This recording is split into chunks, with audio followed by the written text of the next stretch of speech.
All right. What is up, good lifers? Welcome to the Good Life Property Management Podcast. Excited to be with you today. I'm your host, as always, Steve Welty.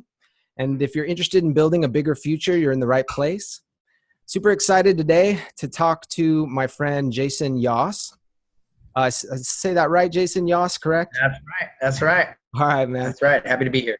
Jason's a leader in our local market. We're both in San Diego. Jason's also in a couple other markets with his company, GoldenWest Property Management or GoldenWest Management. And we were just going to have a conversation looking back on the year, kind of what's worked for us, what hasn't. And we both kind of have the abundance mindset where even if we're in the same market, we can share ideas and tips and, try to help us collectively become more successful and help have a bigger impact on our clients. So Jayson, welcome to the show, man. Hey, thank you again, Steve. I appreciate being here. Yeah, man. So tell us a little bit about who you are and a little bit about your background. So I'm the broker here at GoldenWest Management. We have offices here in San Diego, like you said, also in Las Vegas, Nevada, and in Phoenix, Arizona. And we focus on residential property management, single family we have a lot of boutique multi-unit. I think we've talked about this before, the 4 to 40 unit or 8 to 80, the ones that are too small for the big, huge asset companies and too big for your day-to-day single-family manager. So we've been doing this since 2004, and that's GoldenWest in a nutshell. Yeah. As far as me, my wife and I have been doing this since 1999, and that's all I've been doing since high school. Other than I spent some time in the Marine Corps. I did my 2 tours in Iraq and Afghanistan. But other than that, I've been property management the entire time. I feel like this is it's a great niche, and it's worked well for myself, my family, and I'm lucky enough to have some great people to work with in the company. Awesome, man. I'm really interested. Thank you for your service, by the way. 2 tours, man. That's awesome. What did you take away from the Marine Corps that's helped you in business, would you say? I got to say the biggest thing is the people that we work with. The one thing about the Marine Corps is you don't get to fire everybody. The people who are there, that's the people that you're going to work with. So you have to find ways to make things work, conflict resolution. And I think I hear this the most is that we have to figure out a way to problem solve, because that's ultimately, as property managers, that's our number one job, solve problems. Right. So that's the biggest takeaway. Obviously, work ethic, their Marines work pretty hard with not the same amount of tools as, let's say, the other services. But a big shout out to the Marines anyway. It was just our 243rd birthday, and nice. Another year we're looking younger and younger every day. That's awesome, man. Make do with the resources you have. Get it done under all costs. I see a lot of the most successful people in our industry and abroad coming from the armed services. So makes sense. So 2018 game changers, Jayson. We're about to wrap up the year. I know my year is going to end a little early. Hopefully, I'm about to have my first child any minute now. So I'm just congrats, man. Congrats. Thanks, brother. So looking back on the year, I thought we'd share a little bit about what game changer ideas worked for us and why. And do you want to kick us off or? Yeah. Well, first.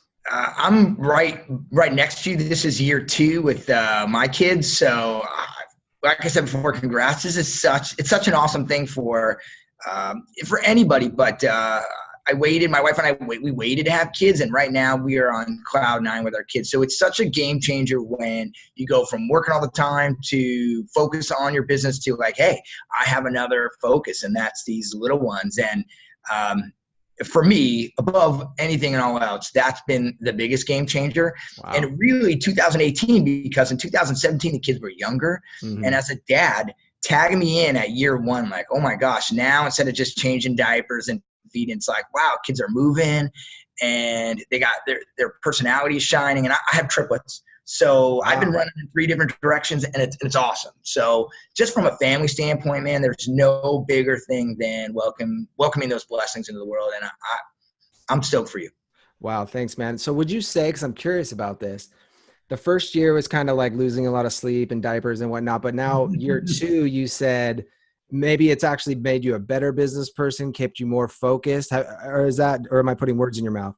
100%. No, I think the biggest thing is that all of a sudden we go from my baby before was this company.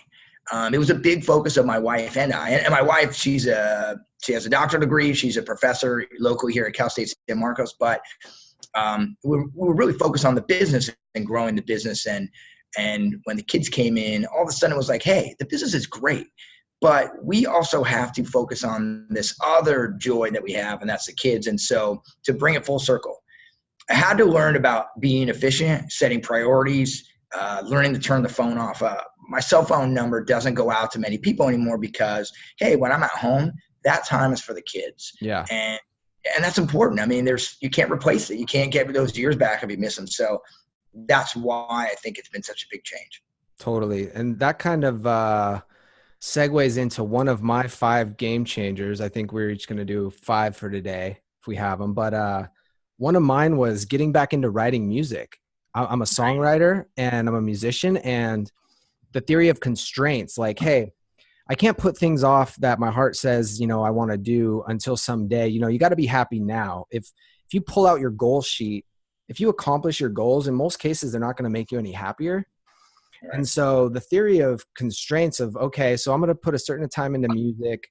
It's made me more creative. It's made the time that I do have, more meaningful, because, I kind of said, I'm going to work on this in the morning and then I'm going to go into business. And so I assume kids are kind of something similar where, you're going to have to give them all your attention at the end of the day or beginning of the day. And so you only have that certain focus time, right?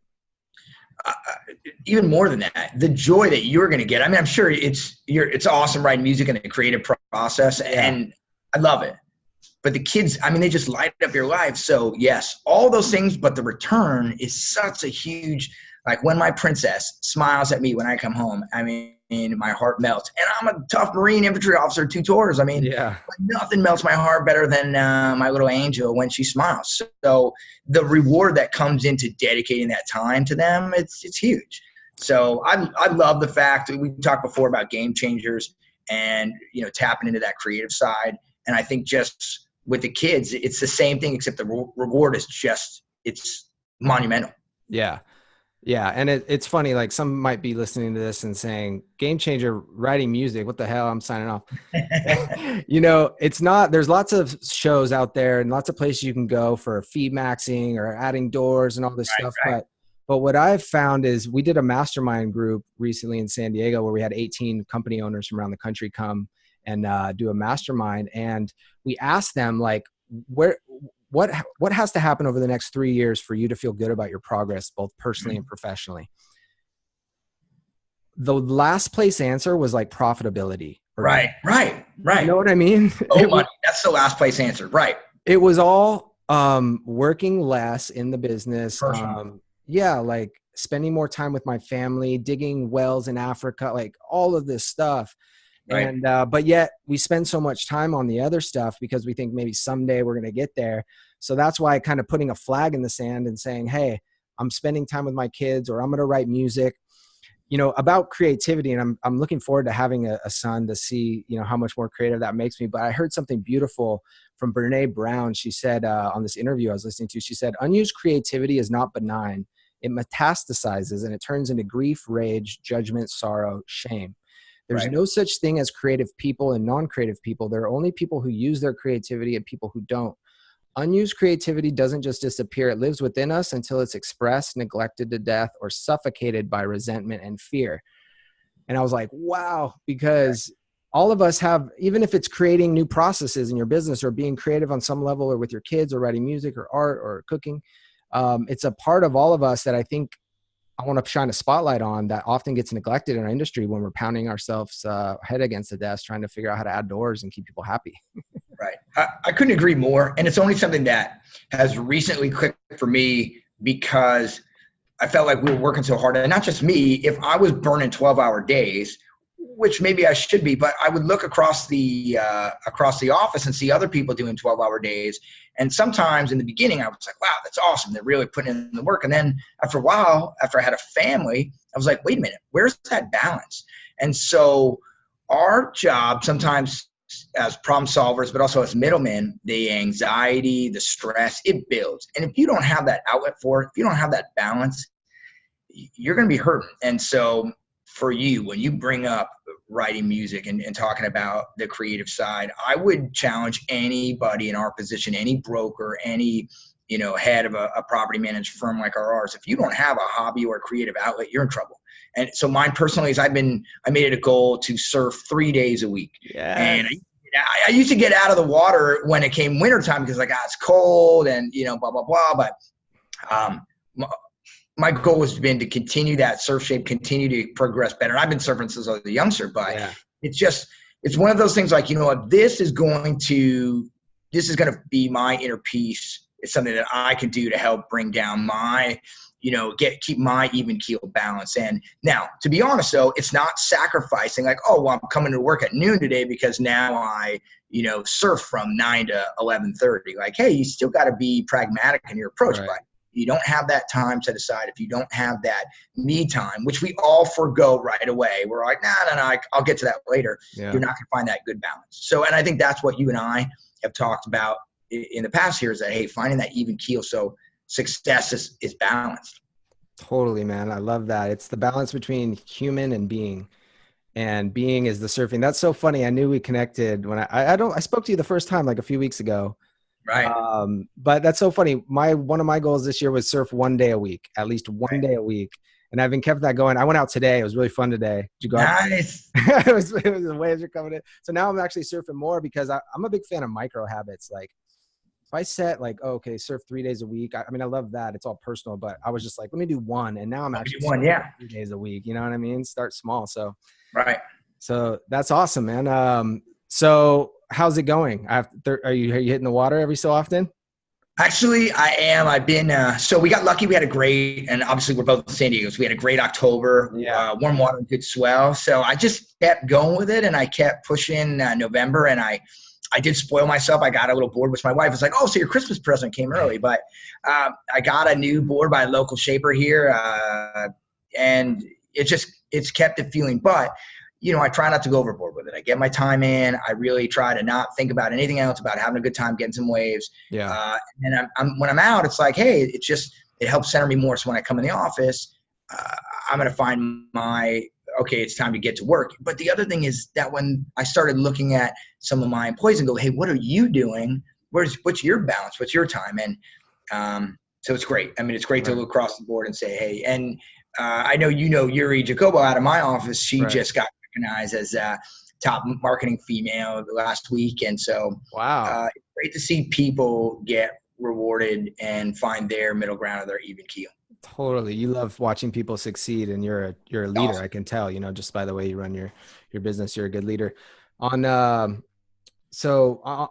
quick on the surfing thing though, the feeling bad, I want to make a point about this is that, surfing connects mind, body, and spirit. So first off, I think it knocks 3 things out of the park. So like you would never get mad at yourself for going to the gym. You know what I mean? Right? I mean, you might, right? Aren't everybody when they're done with a good workout, even if it was like a mediocre workout, right? They're like, wow, I knocked it out. Right. But the other thing I do too is I kind of made a checklist for myself. It's a daily checklist because I'm like, hey, I said I'm going to do certain things. So I got to run down this checklist. So I kind of set the priorities. And one of the things is, my wife and family first. Second is mind and body. Third is music. Fourth is focus and work. And so I kind of go down that checklist and some days I'm really family heavy and some weeks I'm really mind and body heavy. Some weeks I'm really work heavy. So what I like to do is at the end of the week is I just look back and I say, okay, where was I a little bit out of balance? And then that's just my first focus. So if I have to pick between surfing and work or music and work or family, etc., then I kind of use that looking back and kind of playing tape back from the previous week, Right. And I think your listeners, our colleagues sometimes feel like, hey, you guys are getting too heady for me. And the truth is that we were all at that spot, but in order for our success to continue to grow and not hit that wall, we have to be able to take those outlets. I mean, it's important. And so family is so important.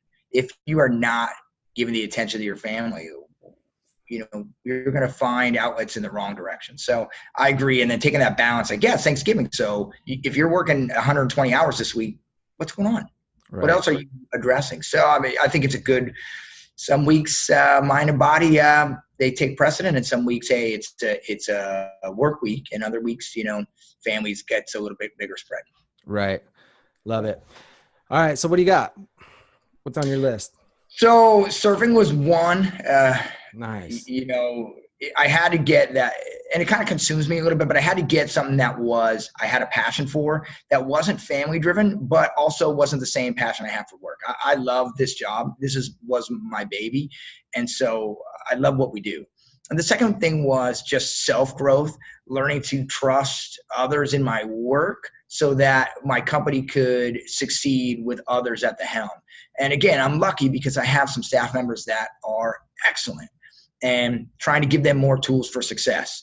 And that number 2 was super important. Number 3, I really wanted to get the kids, I had to focus on the kids. So this year, and it's small, but for number 3 for me was getting the kids set up with some kind of activity that they could call their own. And since there's 3 of them, it's been tough. So when I get the ball out, the 2 boys are like, yeah, no way. But my princess grabs that ball and she runs around the house with it and she throws it. So again, just trying to find what they like and watch them grow with it, whether it's a golf club or a ball, or we got crayons, we got chalk for the floor. So 3 was family. I only have 3 big ones that I could go over, but those are my big 3. Like, hey, this is what I have to do. And this is a big year for me. So I want to make sure that I do it right. I still love those answers. Everyone can get really technical on it, but I think the longer you're in business, the higher level you see things, and you realize that it's the little simple things that were there all along that actually make the biggest difference. You know what I mean? Right. Right. Would you say, how long have you kind of had this mindset, and would you say your business has actually done better or worse, real talk, since doing this kind of approach? Honestly, it's been short. And I'll tell you a quick story of why. We both have a coach, and I used to be like, why do you need a coach? You know what you want to do, just get it done. Right. And the truth is, I got in a rut where I wasn't getting what I wanted done. And we have over 1,000 properties. Yeah. And I noticed I was stale. And I had to turn to a coach. I had to turn to someone to help me see the answers that they were there, but I didn't have clarity. So looking at the problem from another direction. So I encourage anybody who doesn't have a coach to think about getting one. And that's what brought us together. We had a mutual coach say, hey, you guys should connect. So that helped change things around. And the second thing was just business value. They helped me see like, hey, this is what you're doing in your business, and here's things that you can do to be more successful, but more efficient. Yeah. You just can't be working 120 hours a week, grinding, and expect different outcomes. So yeah, that's a big thing that you're doing, that you've been successful, that I'm like, wow, man, I need to get to a better level of efficiency, because I was grinding for a long time. So that's what this year has been about, changing the way I look at a problem I reached out for some outside help. Perfect. And I think you're talking about ProfitCoach, right? I'm doing ProfitCoach with Jordan and Danny, but we don't talk business much. We talk, hey, what's going on in your life? Yeah. That can help you be a better leader. And the number one thing we talk about is being a good human being. Yes. This job makes us, for lack of a better term, be a dick. Property managers can be a dick. That sucks. Yeah. I'm a nice guy. I love people. That's why I love this business. I interact with new people every day. Sometimes it's almost reality TV, but it was like, hey, I don't want to be that. I want to be a good person. So we've got to figure out ways to, how can I be a good person and be a better leader? And if I can be a better leader, my employees can be better, better ambassadors of our brand, of our business. We could make more money, right? We could be more efficient, the whole 9 yards, right? So that's where it started. Totally. And I'm glad Jordan introduced us. ProfitCoach, I was actually almost going to put that as one of my game changers, like to give them a plug, right. Getting down, I'm not a numbers guy. And so actually really, yeah. Right. And so figuring it out and having someone that is a number, it's like kind of like a rent a CFO. I look at it like, and right. Danny's great. Danny's great. Yeah. And they just look at the numbers. They say, here's where you stack up according to other people in the industry. And here's where your opportunities are. And here's reality, and you can like it or not. And here's some things you can do. So I can't say enough good things about them, but I've made the biggest progress over the last year and the year before in kind of working on empowering my team. And I read a great thing in Jocko Willick's new book, Dichotomy of a Leader. It says, right. Your job as a leader is to work yourself out of a job. Right. And Jocko's great, especially from a military background. He makes sense. Even when it hurts, he makes sense. Right. Right. And so I didn't just come up with that. I got that through coaching too. I'm involved in Strategic Coach. People that listen to the show know I talk about it a lot. And they were the ones that really opened my eyes to like free days, focus days, buffer days, like setting up my time, going big. Like they have a big thing, which is achieving an outcome with the least amount of effort possible. That's like what I'm all about, man. That's like me up every day is like, how am I going to do that? So one of my game changers that kind of dovetails into that, kind of what you talked about too, was unique ability team. It's funny, we have kind of similar game changers this time, but it's a concept from Coach, and they talk about who, not how. Forget about the how, find the right who. Like Yuri is your who for marketing, right? And Yuri's my who for, I mean, and I have a couple, and I want to spotlight her because, but you're right. You're absolutely right. There are a couple people in my company, but the who, people like Yuri, it's why we've been successful. I mean, her and I have been together for years now. Right. I mean, it's unbelievable how certain people can make things happen. So you're right. Who, not how. Right. And what I did is this year in particular, I went a lot deeper on understanding my people. They were like laughing. I would have them take every personality test out there. Yeah, right. This test, Colby test, Strength Finders, right, are kind of probably the main three. And just really getting to know them and what works. And I was kind of always thought, okay, you have to have this role, and I'm going to jam you into this role. Mm-hmm. And we went on this journey, this unique ability. It's a term from Strategic Coach that says everyone has certain things they do. It's like a handful of things that you're uniquely good at, that not only are you good at it, but it gives you passion. Right. And you need to spend as much of your time doing just those things as you can. So you delegate first all the stuff you suck at, then you delegate stuff you're good at, then you delegate stuff you're really good at, but for which you don't have any passion.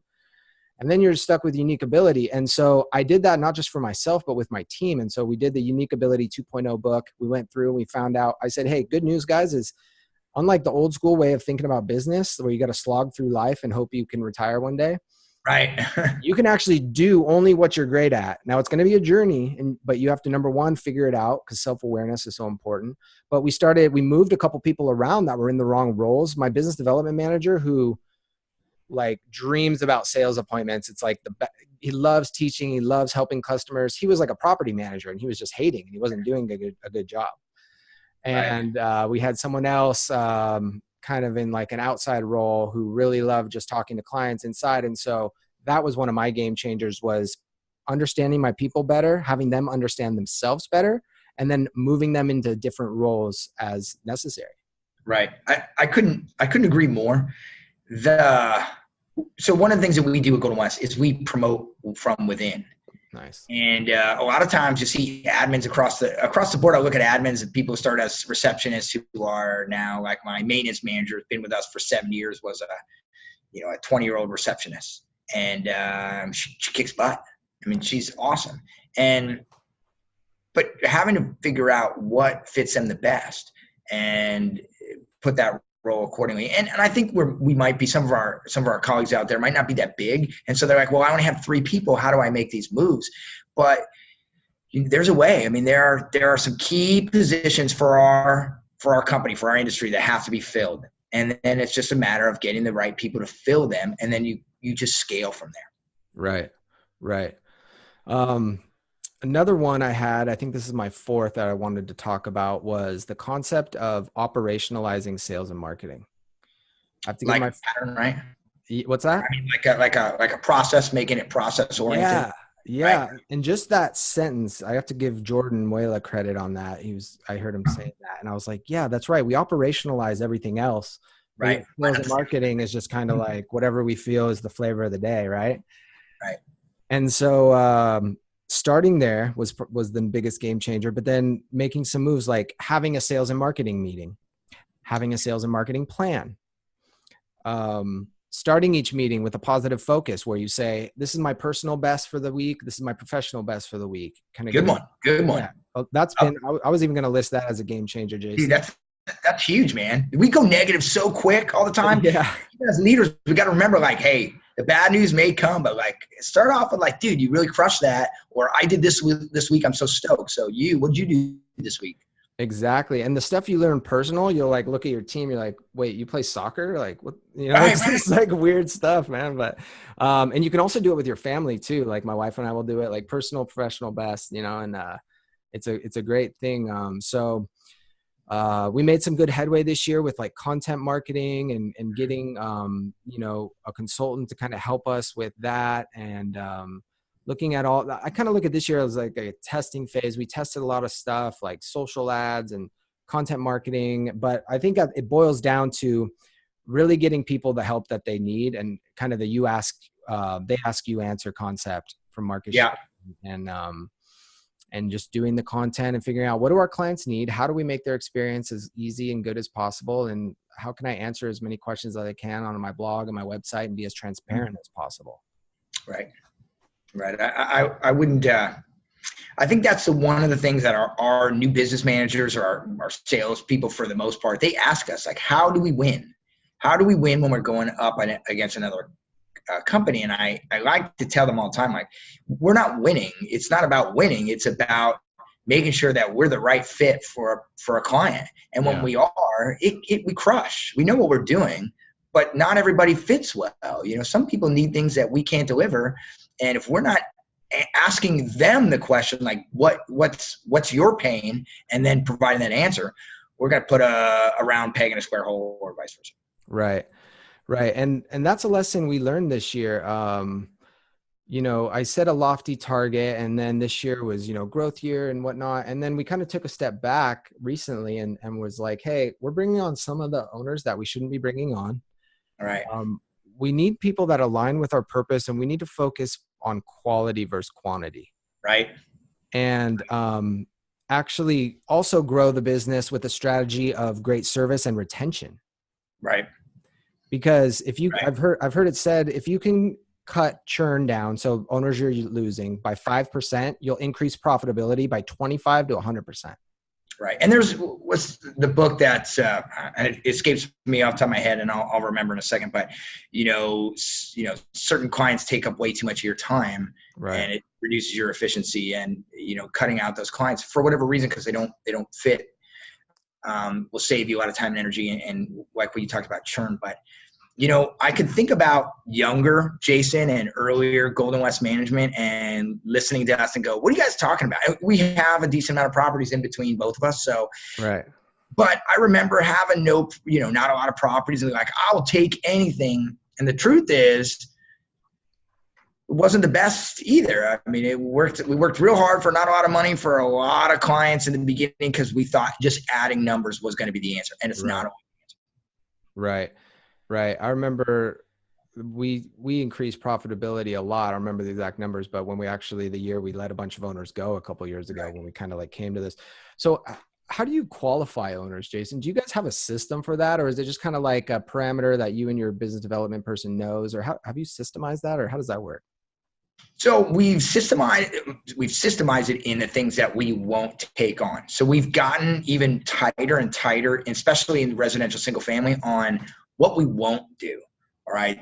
So that has helped, because there was no sense of business development manager bringing in a client to the board, having them sign up, and then, a week later they're out the door. I mean, that's the worst, because there's nothing but bad blood. So we listed a couple items of things that we won't do, or telltale signs in the sales process that let us know they're going to be those type of people. Like, will you do all the work for me and then I don't have to pay you for it? Yeah. Okay. Well, I don't want to pay anything up front, but I want you to do all these things. And I know those are kind of vague examples, and we can get as detailed as you like, but those are red flags to us in the sales cycle. So it's not about transparency for us. We want to be as transparent as possible, but we also learned the value of saying no. And that has helped us pre-screen. Because again, the business development manager doesn't want to sign somebody up that a week later, when they're turned over to their property manager, assigned manager, is like, dude, I'm not driving to your house every week to pick up your mail and send it to you. What are you talking about? Nobody told you we would do that.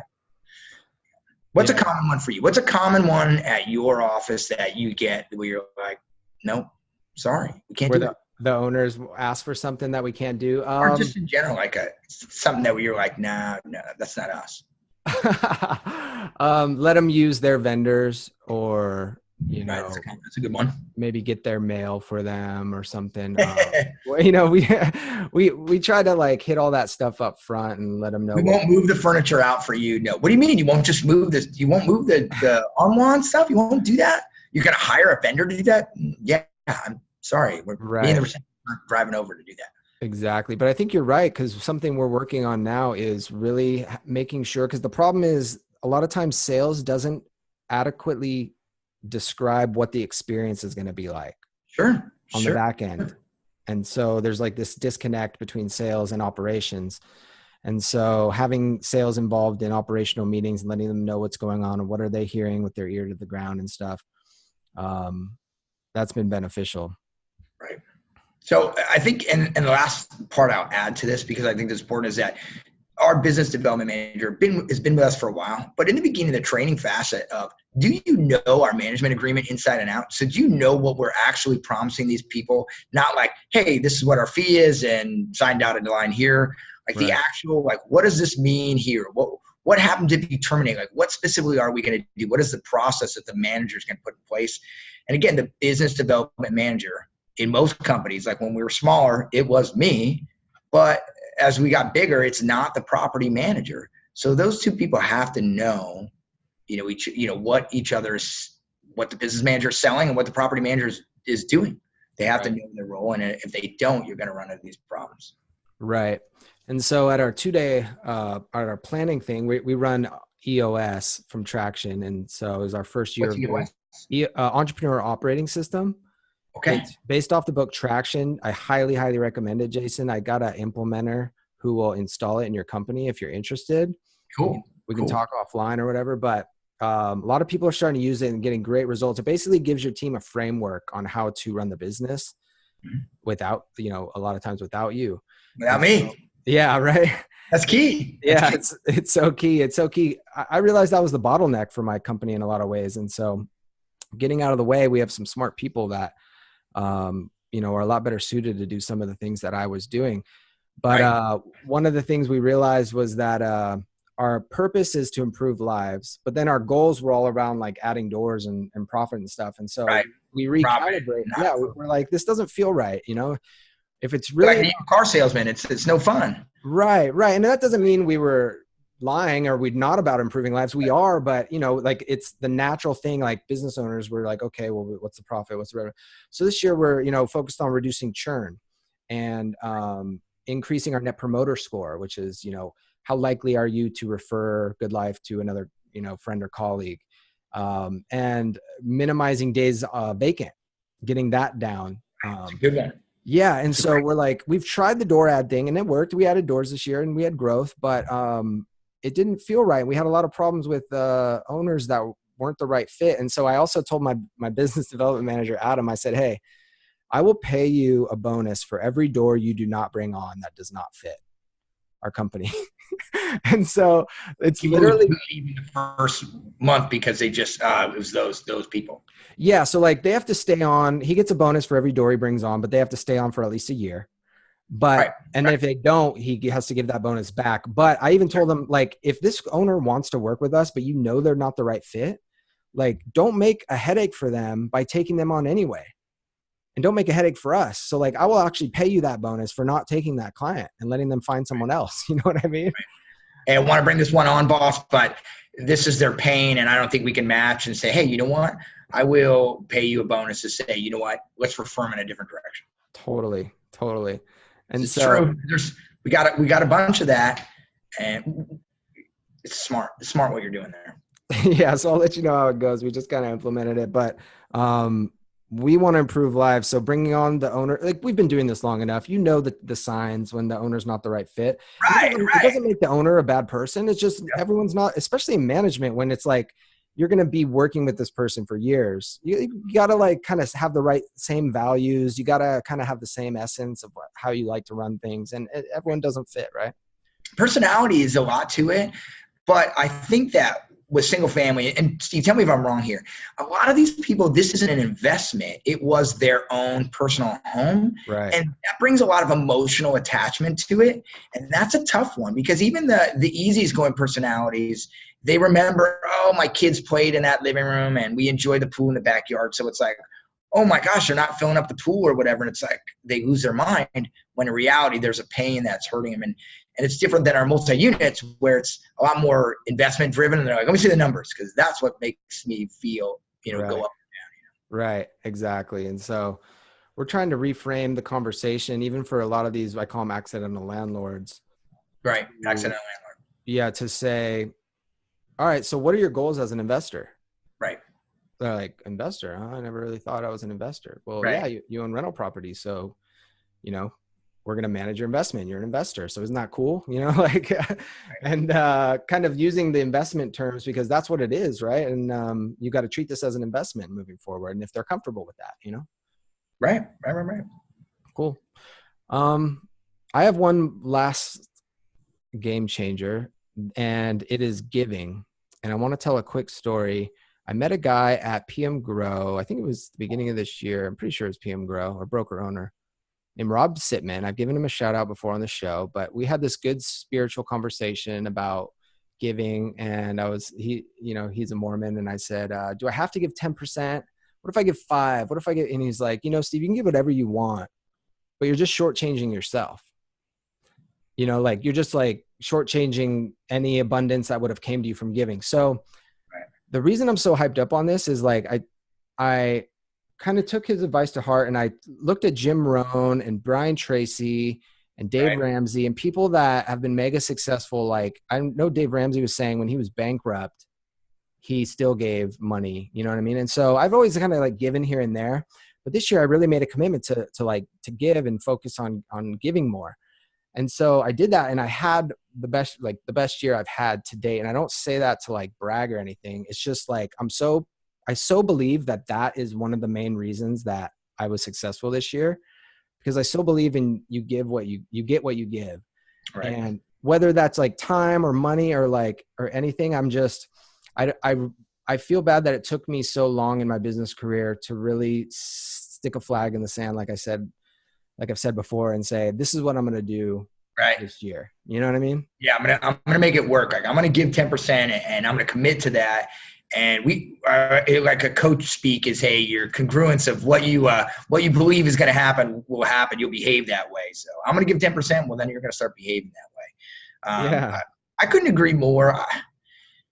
Look, you have to find what you're passionate about to give to. That's number one. Like what cause do you want to give to? Because if you're just giving to charity, you're not going to feel rewarded. So find something you're passionate about first. Or maybe the other way, commit to giving and then find what you're passionate about. But if you're not passionate about what you're being charitable to, me personally, I don't get the reward. Right. And it's a good point. Whether it be the church or whether it be like a veterans group, but if you are able to find passion in it, you'll feel that reward and you don't need anything back. I mean, there's nothing that has to come back to it. It's just a matter of giving. We're so fortunate, just here in America, but a lot of us, again, broker owners, your listeners, our colleagues, we're really doing better than a lot of people. Even when we're struggling, we're doing better. And you can do more out there for the person who really isn't. Right. And I like that. I like that aspect. We're lucky. We give it to two charities in specific, and one that was near and dear to us that Yuri works with every year, which is the Mountain Shadows Foundation. But it's a great thing to be a part of. And we're on what are we on, year 7th year being a sponsor. And every year I feel more, I'm like, hey, I'm glad that we're a part of this. And every year we get more and more closer to the people we're actually giving to. And it's tough. It's tough sometimes you give to a charity and you're not connected. And the more we tend to be around that charity, the more we get connected. And it's a better feeling because at the end of the day, you got it. And tell me if I'm wrong. It's the spirituality of being connected to the giving aspect. And if you're not, what are you doing it for? Right. Love it. So Jayson, before we go, anything else that's exciting you want to talk about? What are you excited about right now, man? Man, what am I excited about? I got to be. you know, just a couple of things. One, commitment to, I've been doing this now for a couple months, 4, 5, 6 months now, and connecting with other people that have been successful in our industry. And I love our industry, and it's so great to be able to link up. And I used to have that perspective, was like, oh, well, what's in it for me? And now it's been great about, hey, how can we just grow? How can we learn together? How can we make the people in our industry better? Our industry is a young industry, so it's been awesome. Like I said, connecting with people like yourself, Jordan, Danny, people in my local sphere of influence, even other realtors, not just about business, just about, hey, how can we help each other with the property management aspect? It's been a big deal. And so I'm excited that we're meeting more people for the first time. When I go on social media and I look at Instagram and I see other people's posts of other colleagues, I'm like, yeah, man, they're doing good. They're kicking ass. That's a great commercial, or good to see them prospering. It's tough, man. Not everybody's like that. And it's good to be able to cheer on other people in our industry instead of just saying, like, be a hater. It's like, well, that company, like, we do this. And Right. That's terrible. It's a terrible attitude. So it's a shift. That's what I think I'm getting to. It's been a shift for me, Steve, and a shift for us, where there's enough business out there for everybody. Are you doing it the right way? Are you cheering on the people that in your local markets and making sure they're doing well? Because if they're doing well, they'll reflect on our industry as a whole, and people will look at us in a more positive light. Things happen in the industry that property managers maybe not do the right thing, and it makes the rest of us look bad. So I'd rather see the rest of my colleagues do well, and anything I can contribute to help them do well, I'd like to be a part of that. Big time mindset. Love it. All right, Jayson, we'll see you on the flip side. And it was a great conversation, my man. Absolutely, brother. Hey, Steve, thanks for taking the time out. Enjoy Thanksgiving. And dude, I'm so stoked. I know we talked about it before. I'm so stoked on the new one coming in, man. I can't wait for you to take that ride, but no sleep for a while, man. No sleep for a while. It's coming. I know, man. I'm going to hunker down and get to it. All right, boss. All right, man. Take care. Thanks so much. Later.